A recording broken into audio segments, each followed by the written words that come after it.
Good evening. So I wonder if we asked everyone here how long it would take in answering the question, what is your understanding of Jesus, to bring up the idea that Jesus was someone who lived his faith. I don't think it would take long. Somebody here would say something along that line, like this was a person that felt close to God a lot of the time. This was a person who felt God not just in his head, but in their heart also. This was a person who walked the talk. This was a person who was embodied. But sadly, of course, over the years, as people that followed Jesus began to put things together, gather in different ways, the church, which evolved out of that movement, and especially the Christian church, evolved to become some kind of place that to be a part of it, you had to just agree with certain things, statements that you either believed or didn't, codes of conduct that said you were in or you were out, and that led to certain people being excluded. Somehow they didn't fit the pre-decided norms that said this was okay and this wasn't. And so faith simply became what you believed rather than how God was a part of your life.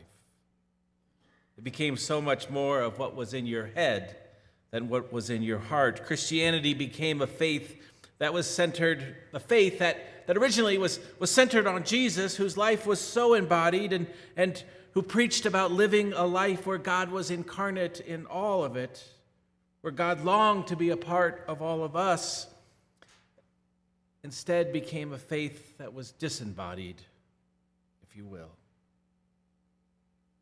But a resurgence is happening, a movement, if you will. Some say it started with liberation theology, and others will tell you that it was there all along, but the voices are just now becoming heard in new ways.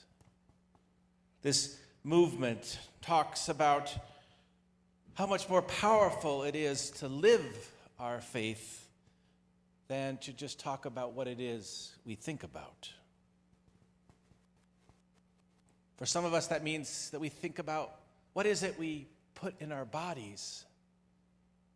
Do we consume things that match the values we hold? For others, it'll be like when I sing, I don't sing just to see you smile, but I sing for the glory of God. Or play music, or paint, or build things. For some, it means thinking of our bodies simply as a gift. I met a woman the other day who says, I can organize better than anybody, and I do it for God. Thanks be to God for those people. Huh? When we take the time to listen to a friend, that's a gift. That's being embodied. When we take the time to maybe you have strong muscles and you can lift things that other people can't lift. Or a really tall person who can get the stuff on the top shelf. You think about it, how different is it for me to be here than to be up there? Your body responds differently. And if I talk like this the whole time, you'll receive it a lot differently than if I keep my arms open. I'm actually letting my heart be present to you, saying without words, I trust you with what I'm saying. An embodied faith invites us to ponder by using all our senses. An embodied faith takes in the whole space, the candles, the pictures, the purple behind the cross, the elements in front of us. An embodied faith invites us to trust our gut and to think about leading not only our heads, but our hearts too. To ask ourselves continually, how does this situation actually make me feel? And where is God in those feelings? Is it about me or is it about something else? In a body faith, you can let go of ego and instead turn to wonder and to curiosity. With an embodied faith, we can see our own humanity, our mortality, and our own bodies as gifts, gifts to be cherished and never ashamed of. May it be so.